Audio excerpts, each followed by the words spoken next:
करते हैं। सच्चिदानंद रूपाय विश्वोत्पत्त्यादि हेतवे तापत्रय विनाशाय श्री कृष्णाय वयं नुमः। भगवान के 3 प्रकार का स्वरूप बताया गया, 3 प्रकार की पहचान है। पहली पहचान है कि भगवान का रूप कैसा है। अब जैसे आपसे मैं पूछूं आप दिखते कैसे हैं, तो वो तो आपको देखकर ही पता चल जाएगा कि आप कैसा, आपका स्वरूप है। आप मोटे हैं, पतले हैं, लंबे हैं, ठिगने हैं, काले हैं, गोरे हैं, ये होता है स्वरूप की पहचान। लेकिन भगवान के स्वरूप की पहचान कैसे करोगे? उनको इन आंखों ने क्या सभी ने थोड़ा ना देखा है? देखा है? नहीं। कैसे पहचान करोगे भगवान कैसे, स्वरूप क्या है प्रभु का? तो श्री वेदव्यास जी कहते हैं सच्चिदानंद रूपाय, भगवान के 3 स्वरूप हैं, सत्य, चित्त और आनंद, जो प्रत्येक व्यक्ति के अंदर मौजूद है, मेरे अंदर भी और आपके अंदर भी। वो लोग कहते हैं ना, सब घट मेरा साइया खाली घट ना कोय, बलिहारी व घट की जा घट प्रगट होए। हर घट में परमात्मा है, एक चोर के में भी है और एक साधु के में भी है। लेकिन घट में बैठने के बाद भी लोग दुराचारी और एक सदाचारी है, जबकि उसके घट में भी भगवान बैठे हैं। जो दुराचारी है उसका पर्दा भगवान के प्रति बंद है, और जो सदाचारी है उसने अपना पर्दा भीतर का खोल लिया है। इसलिए बलिहारी वा घट की जा घट प्रगट हो। सबके घट में, आपके अंदर भी मेरे अंदर भी, उसके बिना चल नहीं सकता।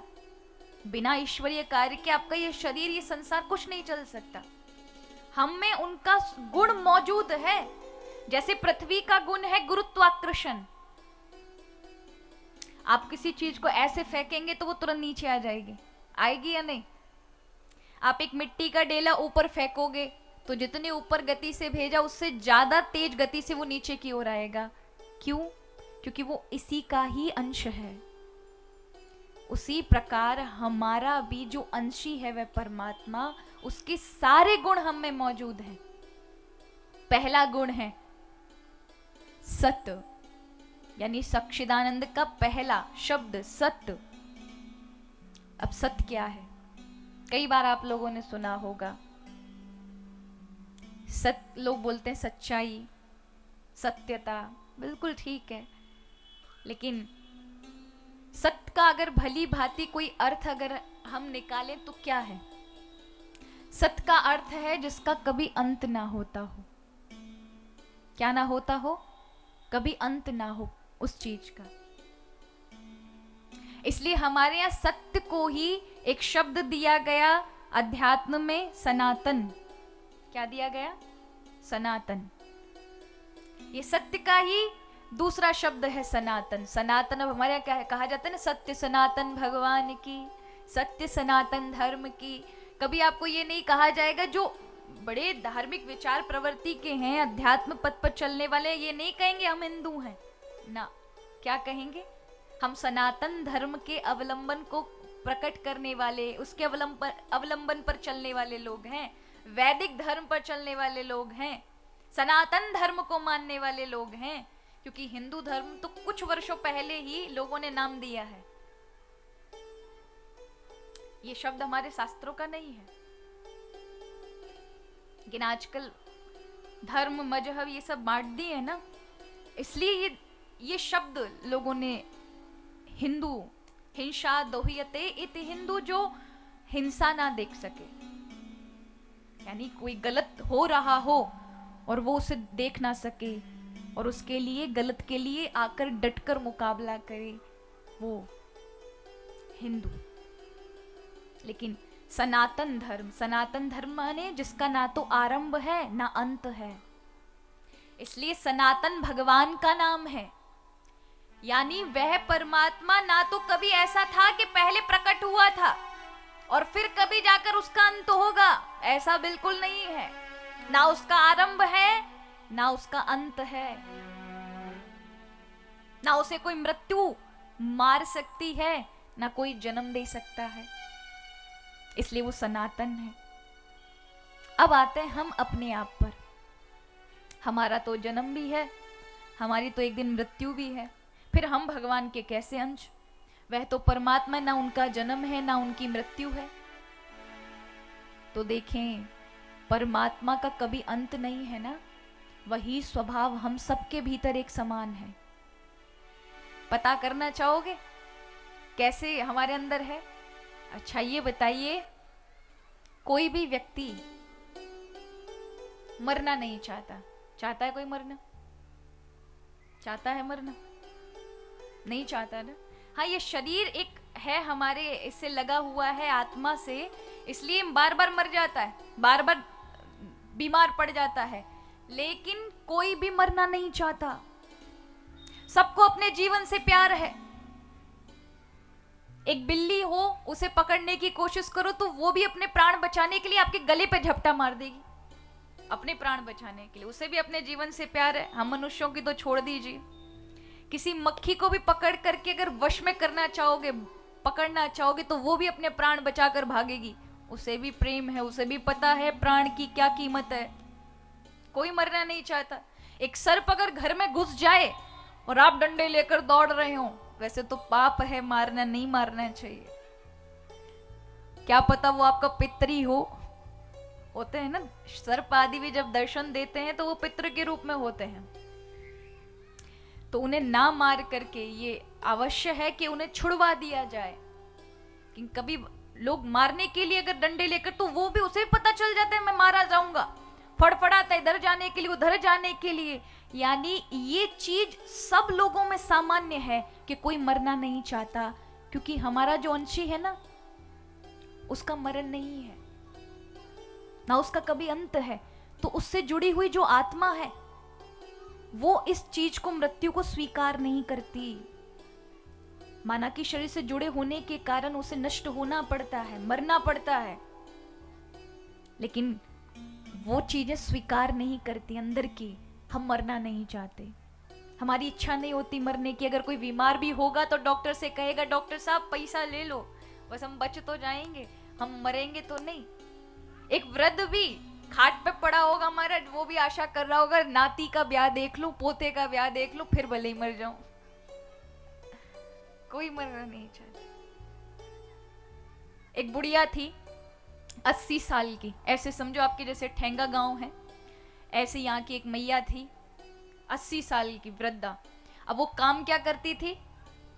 उपले जानते हो ना आप, क्या बोलते हैं वो, क्या बोलते हैं? दोएठा, यही बोलते हैं।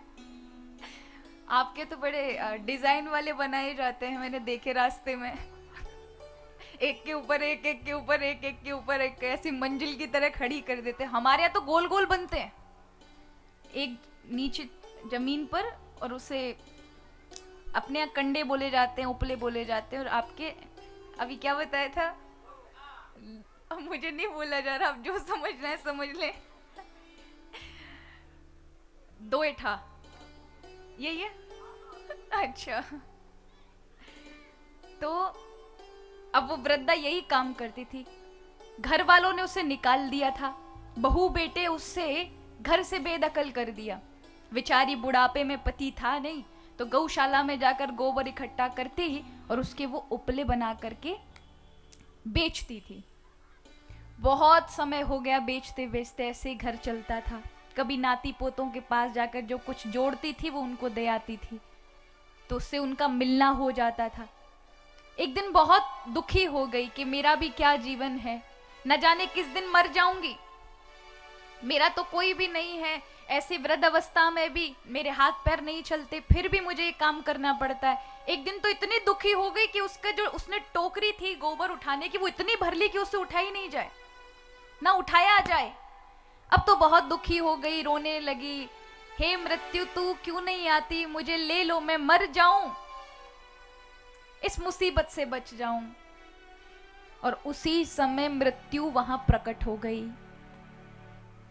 अब मृत्यु को देखा तो ये बुढ़िया बड़ी महाराज आश्चर्य में थी। पूछा तुम कौन हो?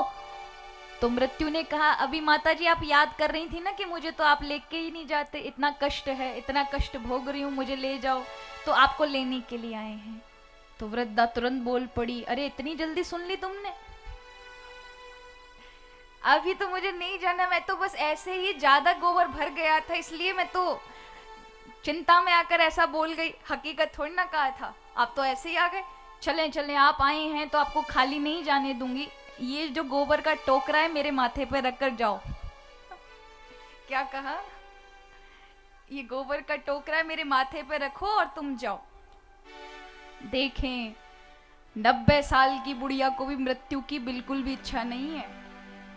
भले ही इतना कष्ट झेल रही है, लेकिन मृत्यु कोई नहीं चाहता। हम कष्ट झेलने को तैयार हैं, उस चिंता के टोकरे को, दुखों को दोबारा से ढो लेंगे, लेकिन मरना नहीं चाहते, किसी को छोड़ना नहीं चाहते। क्योंकि जो ना मरने का स्वभाव है वो हमारे अंशी का है, क्योंकि उनका अंत नहीं है, इसलिए वो सनातन है। और वही आत्मा का, जो उस परमात्मा का जो आत्मरूपी अंश हम सबके अंदर मौजूद है, मेरे अंदर भी, आपके अंदर भी, सारे प्राणी मात्र के अंदर भी। इसलिए एक गुण आपके अंदर इस रूप में दिखाया जाता है, सत्य के रूप में ना। ये भागवत में नहीं कहा कि वो कृष्ण होंगे, वो राम होंगे, कि दुर्गा होंगे, कि शिव होंगे। उन्होंने भीतर का दर्शन कराया जो आपके इतने नजदीक है। उस परमात्मा की अब गाथा श्रवण करने जा रहे हैं हम। सत्य स्वरूप भगवान का स्वरूप कैसा है? बोले सनातन स्वरूप है जो हमारे अंदर विद्यमान है। दूसरा स्वरूप बताया चित्त का। चित्त कहते हैं ज्ञान को। हम सबके भीतर एक समान एक चीज बिल्कुल उस अंशी की है, क्योंकि वो जो परमात्मा है क्या है? ज्ञान जिसके अंदर से उत्पन्न हुआ है वो है। हम सबके अंदर ये भीतर लालसा छुपी रहती है कि हम कुछ नई चीजें सीखें, हम कुछ नया कुछ करें। यहाँ जितने बैठे हैं सीखे सिखाए अनुभवी लोग, ये माँ के गर्भ से थोड़ी ना सीख साख के आए थे महाराज, सीख कर आए थे। यहाँ मैं कथा बोल रही हूँ, ये कोई माँ के गर्भ से थोड़ी ना सीखी थी। यहाँ तो ये सब ज्ञान यहाँ से प्रारंभ होकर सारी चीजें ली हैं आपने, और जीवन पर्यंत तक लेंगे। हर एक नई चीजें आप प्रतिदिन सीखना चाहते हैं, हर एक नई चीज ज्ञान में आप लेना चाहते हैं।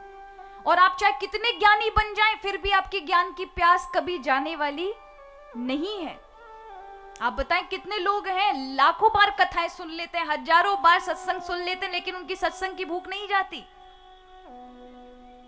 क्यों? क्योंकि ज्ञान का जो अंश है वो अंशी, जो जिससे ज्ञान की उत्पत्ति है, जो स्वयं ज्ञानवान है, उसके ही तो अंश हैं। इसलिए वो ज्ञान की चीजें ललक हमारे अंदर एक समान है। इसलिए दूसरा है चित्त यानी ज्ञान। और तीसरा वाला बड़ा ही सुंदर है, भगवान का स्वरूप आनंद। इसलिए भगवान का ये तीनों स्वरूपों को एक साथ मिला लेते हैं तो भगवान का पूरा नाम होता है सच्चिदानंद। सत्य, चित्त और आनंद। आनंद महाराज, आनंद की परिभाषा बड़ी अलग है। आनंद का मतलब ये नहीं है सुख और दुख, नहीं, इससे ऊपर की वस्तु है। संसार की किसी भी चीज से आनंद की प्राप्ति नहीं होगी, आपको सुख की प्राप्ति हो सकती है। ऐसे समझे, आपको अगर गर्मी लग रही है तो आप एसी के नीचे चले जाएं या कूलर के नीचे चले जाएं तो आपको ठंडक महसूस होगी कि नहीं होगी? लेकिन अंदर से मन जल रहा हो और आप चाहे एसी के नीचे बैठ जाएं, चाहे बर्फ रख लें, कुछ फर्क पड़ने वाला है? क्योंकि मन की ठंडक को मिटाने के लिए यदि कोई चीज है तो वो भगवत नाम है, संतुष्टि है जो हरि की कृपा से मिलती है। तो आनंद का बड़ी अलग परिभाषा है। कई बार लोग, आपको आश्चर्य होगा, रोने में भी आनंद खोजते हैं। कोई व्यक्ति की पत्नी मर गई हो या पति मर गया हो तो वो रोए और आप ये कहें क्यों रो रहे हो, तो वो कहेगा मेरे पर इतना अपार दुख पड़ा है कि मेरी धर्म पत्नी का ऐसा कुछ हुआ और उसकी वजह से मैं बहुत दुखी हूं। उन्होंने कहा आप ठीक है, आपके साथ ऐसा दुख हुआ, लेकिन आप रो क्यों रहे हो? बोले यही तो वजह है। बोले मैं आपसे पूछ रहा हूँ, दुख हुआ है लेकिन आप रो क्यों रहे हो? तो वो कह देगा अगर मैं रोया नहीं तो मैं मर जाऊंगा, पागल हो जाऊंगा, क्योंकि इस रोने में भी मुझे उस दुख को झेलने की शक्ति मिल रही है, इस रोने में मुझे आनंद मिल रहा है। हर एक चीज में आप आनंद ही तो खोजते हैं। यहां कथा में आए तो किस लिए आए हैं? किस लिए आए हैं? आनंद के लिए आए। किस लिए आए हैं? अब यहां कथा, आपको कई लोगों को लगेगा ना कि अब कथा में तो हमें ज्यादा ज्ञान चर्चा मिल रही है, हमें नहीं समझ आ रही, तो क्या करेंगे? वो उठ कर जाएंगे। उठ कर जाएंगे, किस काम के लिए जाएंगे? अब दूसरी जगह मन लगाने के लिए, वो भी आनंद के लिए ही जा रहे हैं। क्योंकि यहां से अगर मन उठा तो आप जो जो उससे अलग विपरीत भी काम करोगे तो मन के उस आनंद के लिए ही करोगे। अगर ये 4 से 5 घंटे कथा सुनाई जाए, 6 घंटे कथा सुनाई जाए, तो आप सभी फिर थक जाओगे, फिर अपना मन किसी दूसरी जगह लगाओगे, वो भी एक आनंद के लिए। चाह सब में एक आनंद की होती है, भले ही आपने गलत राह चुनी, अच्छी चुनी, वो आपके ऊपर है, लेकिन आपका जो मन ने चाहा था वो आनंद ही था। इसलिए आनंद जो अंदर का है वो हम सोचते बाहर है, लेकिन वो आनंद का जो अंश है वो हमारे अंदर है। जैसे कुत्ता देखा है, सूखी हड्डी को ले जाएगा, किसी कोने में जाकर उसे कुतरेगा, तो जब उसे चबाएगा ना तो उसके जो मसूड़े होते हैं, उस हड्डी को नोचने से, उस हड्डी को रगड़ने से उसके मसूड़े फूल करके उसके अंदर से रक्त बहने लगता है, तो उसे लगता है इस हड्डी में से आ रहा है, पर ऐसा नहीं है, उसके अंदर से ही पैदा हुआ और उसके अंदर ही जा रहा है। उसी प्रकार बाहर की चीजें हड्डी की तरह हैं, जो दिखने में बड़ी खुश हो जाती है और हम संतुष्ट हो जाते हैं, ये मिल जाए तो अब बस खुश है, प्रसन्नता है, पर नहीं, प्रसन्नता तो आपके अंदर है, आनंद तो आपके भीतर है। एक व्यक्ति है जो 10 मकान रहने के बाद भी संतुष्ट नहीं है, सुखी नहीं है, वो सोचता है कि यहाँ गांव में रहना बेकार है, शहर में होते तो बहुत अच्छा था, गांव में अच्छा नहीं है, हम जाके शहर में एक अच्छा सा मकान बनाए, वहां शहर में भी पहुंच जाए, लेकिन फिर सोचे कि मैं बंबई में होता, कि मैं चेन्नई में होता, वहां जाकर अच्छा मकान होता, तो फिर वहां की बात अलग थी, वहां मैं खुश रहता, वहां भी बना ले, कितना भी कुछ बदल ले, लेकिन अगर उसे खुद के अंदर से बदलाव नहीं हुआ तो उसे कहीं भी संतुष्टि नहीं मिलेगी, क्योंकि एक मन ही तो है। आप मन को चाहें तो एक छोटी सी झोपड़ी में भी संतुष्ट रख सकते हैं, और इस मन को चाहें तो अनेकानेक ऐश्वर्य में भी ये संतुष्ट नहीं रह सकता। क्यों? क्योंकि इसे जिस आनंद की चाह है, इसे जिस आनंद की चाह है, वो आनंद तो प्रभु का हम सब के अंदर विद्यमान है। तो आए बड़े भाव के साथ प्रभु का नाम लेते हुए, और मेरा आप सभी से आग्रह है, क्योंकि आज कथा का प्रथम दिवस है, तो आप कथा के बीच में बिल्कुल भी ना आए, क्योंकि मुझे नहीं पता आपके यहाँ कथा इससे पहले हुई कि नहीं हुई। कथा में व्यास आदियों ने आपको बताया कि नहीं बताया कि कथा प्रांगण के बिल्कुल सामने नहीं आया जाता। जब आप कथा श्रवण कर रहे हैं तो आप जो भी चढ़ोतरी लेकर आए हैं, आपकी श्रद्धा है, उसको मैं आपको कुछ नहीं कहूँगी, लेकिन वहाँ कल से एक चीज़ लगा दी जाएगी, वहाँ आप रख दें और आप अपना स्थान पर बैठ जाएं। और बीच में से जब आप कथा के लिए आएँ तो आप उठेंगे नहीं, क्योंकि कथा की पात्रता वक्ता ये नहीं है कि मैं कोई लिख कर लेकर आऊं कि आज मुझे यही रट रट के बोलना है। हरि क्या बुलाएं और मैं क्या आपको सुनाऊं। जरूरी नहीं है कि चांदपुर में जो कथा बोली थी वो आपके यहाँ बोलनी है, फिर तो कथा ही कह रही। जो हरि बुलाएं वही इस वाणी से निकलेगा। तो इसलिए आपकी पात्रता होना बहुत आवश्यक है कि मुझे श्रोता इस तरह से मिले कि हरि जो माध्यम मुझे बनाकर कुछ भी बुलवाएं, क्योंकि मैं तो एक नल की तरह हूँ, टोटी और जल देने वाले कोई और हैं। मैं तो कथा में आज घुमा दिया, मुझे गया है तो आज वर्षा जो भी कथामृत के रूप में होगी, लेकिन उसे जल देने वाले जहां से उसका स्रोत है, तो फिर यदि आप अच्छी तरह से भरेंगे जल तो वो टिकाऊ रहेगा, अच्छा कार्य करेगा, आपको तृप्त भी करेगा। तो इसलिए कल से विशेष नियमों का ध्यान रखेंगे, बीच में नहीं आएंगे, कथा में बैठे और बीच में उठेंगे भी नहीं। तो आए बड़े भाव के साथ प्रभु का नाम संकीर्तन करते हुए चलते हैं। आप में से कौन कौन वृंदावन गया है? आप में से? अच्छा, आप गए हैं। अच्छा, और कौन कौन भाइयों में से? शर्म किस बात की, उठाएं दोनों हाथ, कौन कौन गया? आप गए हैं। और माताओं में वृंदावन, सच्ची सच्ची बताना, झूठ नहीं, पक्का वृंदावन गए हो? भाइयों से ज्यादा तो माताओं की संख्या ज्यादा है। अच्छा अब बताओ, जो नहीं गए वृंदावन वो हाथ ऊंचे करके बताएं, कौन कौन नहीं गया? यहाँ सबसे ज्यादा संख्या है। तो फिर अब मेरे साथ चलेंगे वृंदावन, फ्री में एकदम, कोई रिजर्वेशन का झंझट नहीं, कोई पैसा का झंझट नहीं, फ्री में चलेंगे। तन को यहीं गांव में छोड़ करके मन से चलेंगे महाराज। क्यों? क्योंकि देखे तन को साथ में लेकर जाएं, और तन को लेकर गए, धन को भी लेकर गए, लेकिन मनी राम जो हमारे मन देवता है ना, वो यहीं गांव में रह गए, तो फिर वहां जाने का कोई फायदा नहीं है महाराज। इसलिए